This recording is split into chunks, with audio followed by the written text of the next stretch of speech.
Hello i dobrodošli na Dorin kanal. Danas vam odgovaram na vaše pitanja. Dakle, na stranici Dora Pharmacy and Tutorials napisala sam post da uskoro snimam Q&A video i tražila sam od vas da mi postavite neka pitanja. Isto tako u prošlom videu, to jest recept za mafine, najavila sam tako reći isto ovaj video i rekla sam vam da mi se javite ili u komentare da pišete pitanja i tako dalje. Ali sam ja dobila dosta pitanja u inbox Facebooka, na Instagram i dobila sam neke čak i na YouTube-u. Ću ići redom, nema nikakvog hronološkog reda da ima neki lijep redoslijed. Išla sam kako sam dobivala pitanja, tako ću vam i čitati i odgovarati. Prvo pitanje je koju farbu koristim i koliko se često farbam. Kao što vidite, ne farbam se često. Ne znam koju farbu koristim.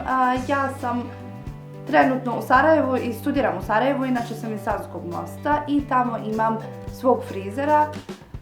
Link njegovog Facebooka ostavit ću vam u description below. U dole gdje su svi linkovi inače. I ne idem toliko često i kad odim kući, odim preko vikenda, tako da nemam vremena da se ofarbam. Farbala sam se ovdje sa nekom farbom kao prelijev prije možda mjesec dana, ali se ona brzo isprala i kosa mi je sad šarena, ali izrast mi je pravo velik. Tako da kad sljedeći put odem kući, ofarbat ću se, hopefully. I tako reći, ne znam koliko se često farbam. Zadnji put kod svog frizera sam se farbala pred Novu godinu, a sada je kraj marta.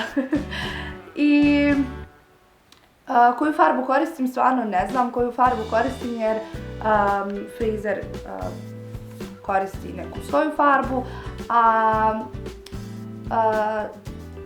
znate kako, mene često ljudi pitaju opet nova farba je, vide me za 2 sedmice, ponovo se farbala. Ne, ja sam se jednom ofarbala u crveno i tokom mjeseci, tokom sedmica čak, ona se jako brzo ispirala jer crvena se brzo ispira, znaju ove sa svjetlijom kosom koje se farbaju crveno.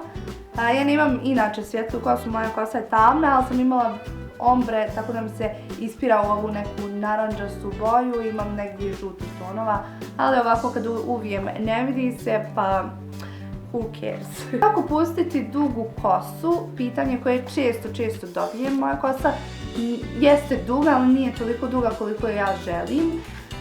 Skoro sam se šišala ovdje u Sarajevu i morala sam jednostavno šišati one ispucale vrhove jer nisam se šišala, ne znam,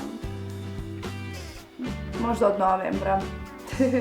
I kako pustiti dugu kosu, ja sam to pričala u prošlom Q&A videu, ali eto, ja sam bila strpljiva i u srednjoj sam stalno govorila kako želim dugu kosu, šišala sam se dovdje u drugom srednje.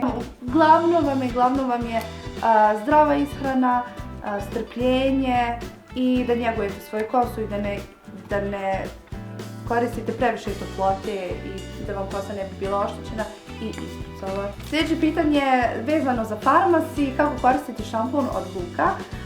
Ja ga inače koristim, sad sam prestala, kako mi se potrošio, prestala sam pa čekam da mi novi dođe.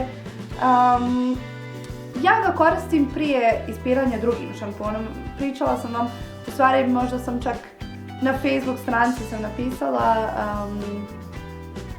svoj ritual pranja kose i sve te postupke od početka pranja do sušenja i tako dalje.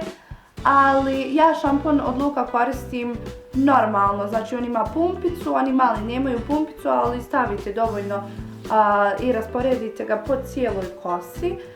Ušamponirate, ostavite malo, eto recimo ako se kupate, dok očistite čitavo svoje tijelo i onda isperete ga, recimo minut ostavite da vam se ne bi pojavila peru, da vam ne bi bila kosa masna i tako dalje. a onda ga isperem drugim šamponom. Sljedeće pitanje je koliko se često šišam. Malo prije sam napomenula da se ne šišam često, ne farbam se često. Eto, šišam se recimo 2 puta u godini. To mi je neki, ne znam, eto i to spada u moje kako puštati dugu kosu. Šišam se 2 puta u godini, ali vi biste trebali se šišati, pogotovo ako uništavate svoju kosu toplotom, figarom, ne znam, peglom i tako dalje. Šišajte se svaka 2 mjeseca, ali recimo svaki mjesec dana je meni smiješno se šišati jer koliko vam naraste, toliko i otkinete na kraju, tako da ne znam. Meni lično nema potrebe da se šišam. Ja kad vidim da su mi baš suhi, ispucali vrhovi, ošišam se, ali pošto koristim keratinsku kremu, stvarno nije mi nešto potrebno da se šišam.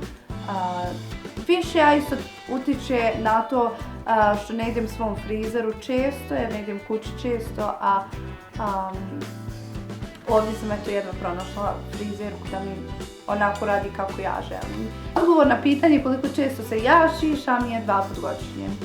Sljedeće pitanje je isto vezano za farmaciju, vezano za keratinsku kremu, a to glasi mora li se keratinska maska sušiti fenom.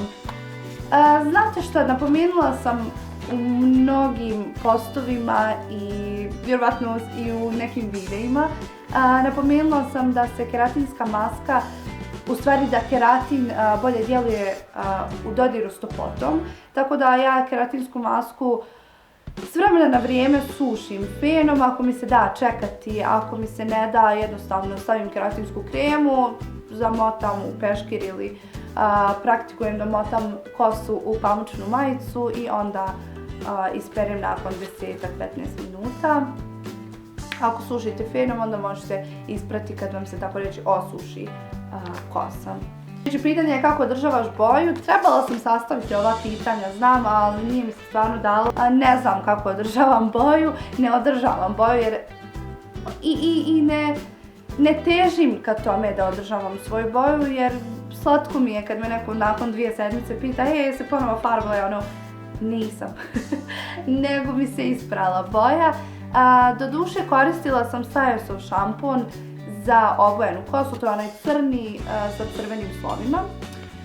Koristila sam taj i super se pokazao, ali stvarno imam dosta šampona, tako da prestala sam ga kupovati jer imam šampon od lavande za masnu kosu, imam šampon od morski algi, tako nešto za hidrataciju i sad čekam od luka, tako da nemam mjesta za Sajosov šampon sada. Sljedeće pitanje je jesam li imala ikad nadogradnju kose. Nisam imala nadogradnju kose, ja sam samo za maturu kupila sam one ekstenzije na klipse i poslije mature sam ih prodala. To je to. Znači imala sam na maturi jer mi je bila kratka kosa, eto. Koje godine smo mi išli na maturu? 2013. Kosa mi je ovako bila do ovdje i moje ekstenzije su bile možda malo duže od ovih sad lokni koje imam. Sljedeće pitanje je vezano za masnu kosu. Bila bih ti zahvalna kad bi nešto bilo šta pričala, dala savjet u vezi masne kosi, načinu pranja i sušenja, odabir šampona, šta god, mada si već nešto pričala o tome. Kosa mi nikad nije bila gora, ne može ni 2 dana izdržati, a sve i sva što sam probala, hvala ti unaprijed, super si nastavi tako. Hvala, prvo hvala na komplimentu, na pohvalama. A drugo, na primjer, moja kosa nije uopšte bila masna, mislim ok, umasti se nakon nekog vremena, to jest, ali nije bila masna, tako reći da ja nju operem i sutradan mi odmah bude masna. Dok sam išla u srednju školu, dok sam živjela u Savskom Mostu, izgleda da se moja kosa navikla na onu vodu, na onu klimu i sve, tako da ja sam prala svoju kosu svaki 4. do 5. dan i uopšte mi se nije mastila toliko koliko se sad masti. Od kad sam došla u Sarajevo, izgleda da mi ova voda uopšte ne odgovara i kosa mi se umasti, recimo, sutradan već stavljam onaj dry shampoo ili baby puder, a preko sutra, znači nakon 2 dana je perem. I skontala sam da mi tu još gore masti, da mi je kosa postala ona masna, znači odmah sutra mi bude da je moram prati. A pričala sam o tome da ne valja kosu prati svaki dan, tako da sam počela praviti sve pletence ili neku frizurcu, tako da i sad je perem svaki 4. dan. Na stranu moja kosa sad, ja stvarno preporučujem iz Farmacija Herbal Line šampon od lavande. Stvarno meni se pokazao kao super efekat, a isto tako imam puno mušterija koje ga koriste i koje ga naručuju kad ga potroše. Isto tako čula sam od kolegica da je super šampon, tako da stvarno toplo ga preporučujem. Njegova cijena je do 8 maraka, uglavnom dođe 700 ml, prevelik šampon, traje dugo, ne morate ga malo stavljati, a ekstra je za masnu kosu i meni je stvarno pomogao. Sljedeća stvar je ta da ako imate problema s kosom, sa tjemenom, odite u apoteku, bude, ne znam, možda jednom sedmično bude da vam pregledaju tjeme, čak je besplatno, samo možete ostaviti svoj broj telefona da vas nazovu kad bude to u apoteci, tako da ako vam nešto nije sa tjemenom u redu, možda se zbog toga masti kosa, mogu vam preporučiti neke proizvode, preparate da vam se to ispravi. Sljedeće pitanje je postavila jedna plavuša, imam plavu kosu, suha mi je i oštećena, često se blajham, šta da preporučim? Ja ću uvijek preporučiti keratin, keratinsku svu liniju, pogotovo šampon. Naprimjer, keratinski šampon je najbolje da ga koriste plavuše. Naprimjer, mi koji koristimo keratinsku kremu, mi je koristimo na vrhove jer su nam vrhovi oštećeni, a plavuše se blajhaju, tako reći plajhaju svu kosu i potreban im je i šampon keratinski. Šampon od jaja se pokazao super, ja sam ga probala, ali meni je ispirao boju više nego inače, što mi se ispirala kada se kupam ili kada perem kosu. Tako da njega preporučujem, dala sam ga jednoj plavuši i ona ga je pohvalila i baš puno djevojaka s plavom kosom naručuju masku od jaja i proteina. Sljedeće pitanje, često spominješ zdravu ishranu, koji vitamini su najbolji za kosu? Vitamini su, svi vitamini su za kosu efektivni i potrebni, ali C vitamin je onaj koji, tako reći, najpotrebniji. Mogu reći najpotrebniji. C vitamin uzimamo inače dovoljno kroz dnevnu ishranu. Pored toga, omega 3 masne kiseline povećavaju elastičnost i hidratizaciju. Cink je važno da unosite i B vitamin je dobar. Ja mislim da sam baš, ili sam pisala, poslije sam pričala u jednom od videa da uzmete B kompleks i da je on dobar za kosu. Zadnja 4 pitanja pročitat ću odjednom i odgovorit ću vam sve skupa. Dakle, koje je moje ime i zašto Dora, zašto ime Dora. Kako sam odlučila da se pridružim YouTube-u, koliko imam godina i šta radim u slobodno vrijeme. Moje ime je Lejla i nije Dora, neki stvarno, neko mi se javio i stvarno neki ljudi su mislili da je moje ime stvarno Dora. Ne, nije i ne znam kako Dora. Jednostavno, kad sam napravila Instagram, ja volim Batmana, kao što ste već primijetili, i moje ime je bilo Nana Batman, ali ne znam, bilo je puno Nana Batmana ili Nana Batmana ili tako slično nešto, tako da mi se često dešavalo da me neko označi u nekom videu, slici ili nešto, s nekim postom, ono hahaha, that's so you ili nešto tako, ja pojma nemam ko je taj neko. Tako da odlučila sam promijeniti, ali sam htjela da imam neko ime koje nema niko, tako reći. I pošto sam tad nešto ugledala o Dori, znači ona Dora the Explorer, sjetila sam samo napravila Dora Damn Explorer, ništa uvrijedljivo.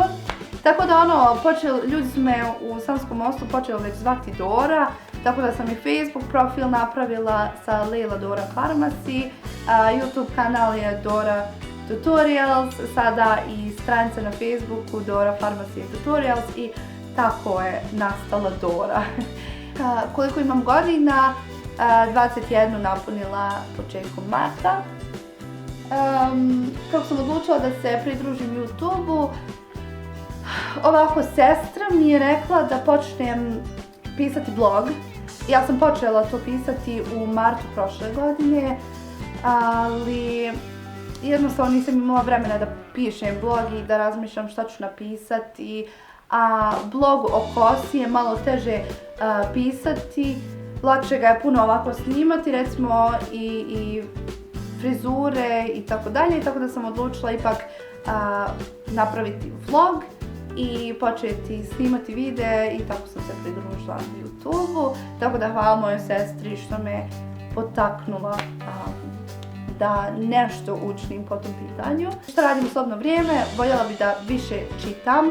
Imam milion knjiga u stanu, ali skroz malo čitam jer sam se zarazila serijama.